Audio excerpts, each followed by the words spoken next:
Hello dear students, welcome to Kataria pharmacy. तो दोस्तों कैसे हैं आप सब? आई होप सभी ठीक होंगे।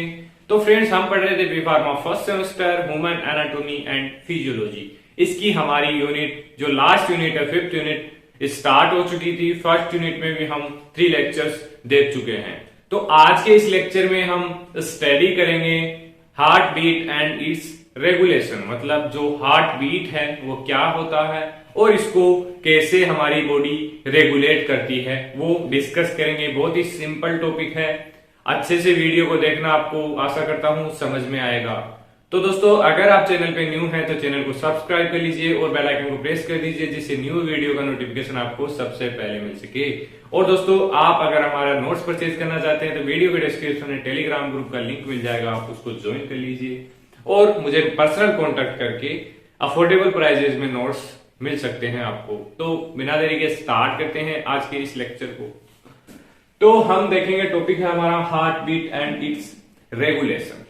तो हार्ट बीट से आप समझते होंगे कि जो हार्ट है हमारा, जो पिछले वीडियोस में हमने डिस्कस किया था, वो जब उसमें कंडक्शन सिस्टम होता है ऐसे नोड के द्वारा, तो वो बीट करता है, मतलब ब्लड को पंप करना ही ये प्रोसेस होती है। उसमें एक बीट में एक बार पंप करेगा, 2 बीट में 2 बार पंप करेगा।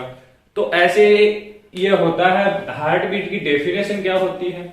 Number of beat per minute is called heart beat, मतलब पर मिनट कितनी बीट आ रही हैं हार्ट की, उसको बोल सकते हैं हम हार्ट बीट। इसके अलावा 1 systole and 1 diastole complete is known as heart beat.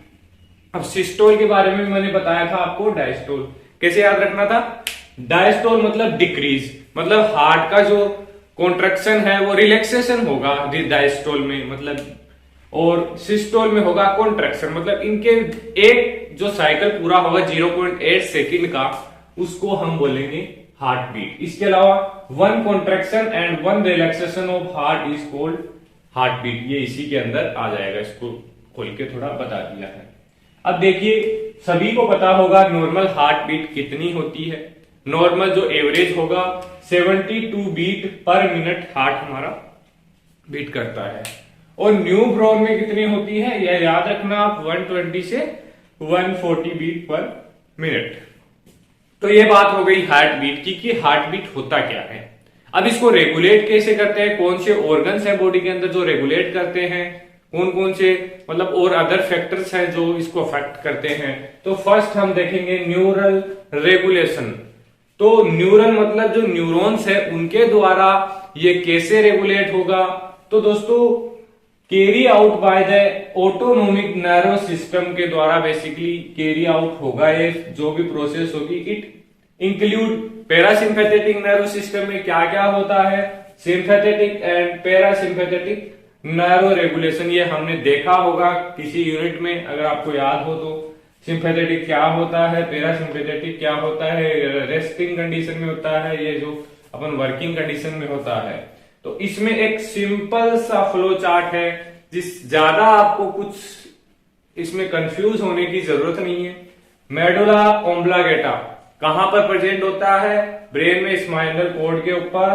तो ये क्या करता है? मेडुला ऑब्लांगेटा में क्या होता है? एक रिसेप्टर होता है जिसको बोलते हैं कीमो रिसेप्टर। और इसमें कौन कौन से सेंटर्स पाए जाते हैं? कार्डियक एसिलेटरी सेंटर और कार्डियक इनहिबिटरी सेंटर।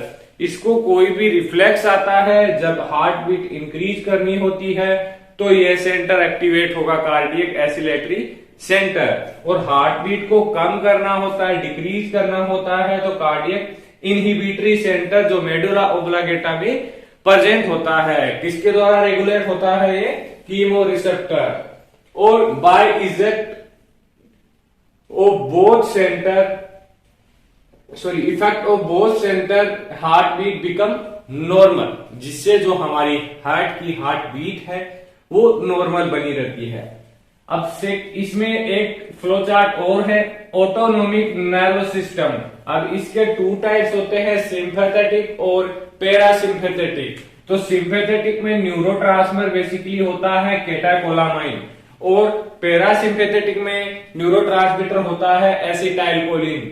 तो अब क्या होगा, सिंपैथेटिक में क्या होगा हार्ट बीट का, क्योंकि ये वर्किंग कंडीशन में है। अब आप खुद देखिए, जब आप वर्क करोगे, कुछ भी वर्क कर रहे हो उसमें कुछ भी आ सकता है, तो आपकी हार्ट बीट डिक्रीज होगी या इंक्रीज, आप खुद इसका आइडिया लगा सकते हैं। अगर आपके पीछे कोई कुत्ता दौड़ रहा है, बिलाई दौड़ रही है, कुछ भी समझ लो, तो उसमें आपकी जो हार्ट बीट, आप हाथ लगा के देखना, रनिंग कर रहे हो आप, तो आपकी हार्ट बीट इंक्रीज हो जाएगी। तो वो इसी सिस्टम के द्वारा होता है बेसिकली।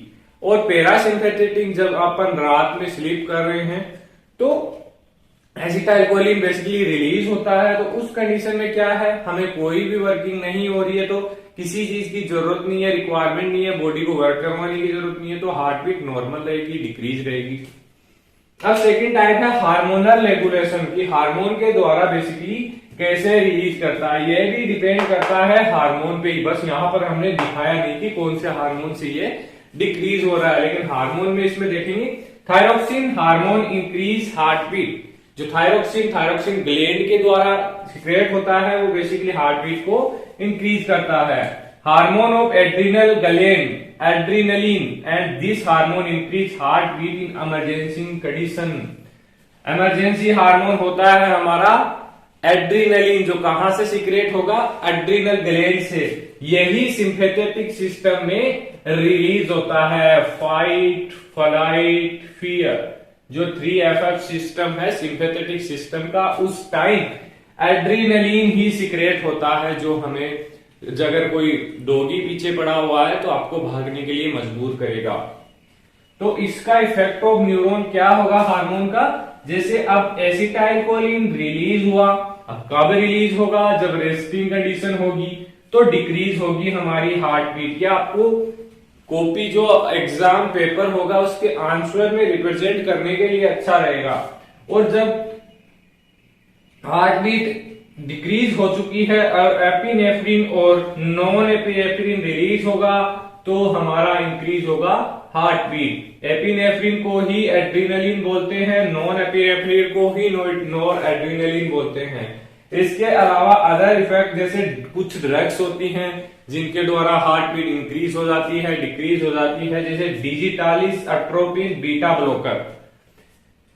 और एनवायरमेंटल स्ट्रेस भी इस पे, बीपी, ये जो हार्ट बीट है डिपेंड करता है एनवायरमेंटल स्ट्रेस पे, जैसे ब्लड प्रेशर हो गया, स्ट्रेस हो गया, टेंशन, एंगर, जो भी है। इस टाइम क्या होता है कि आपका ब्लड, जो हार्ट बीट है, बहुत ही ज्यादा इंक्रीज होता है जब आप एंग्री होते हैं, स्ट्रेस कंडीशन में होते हैं।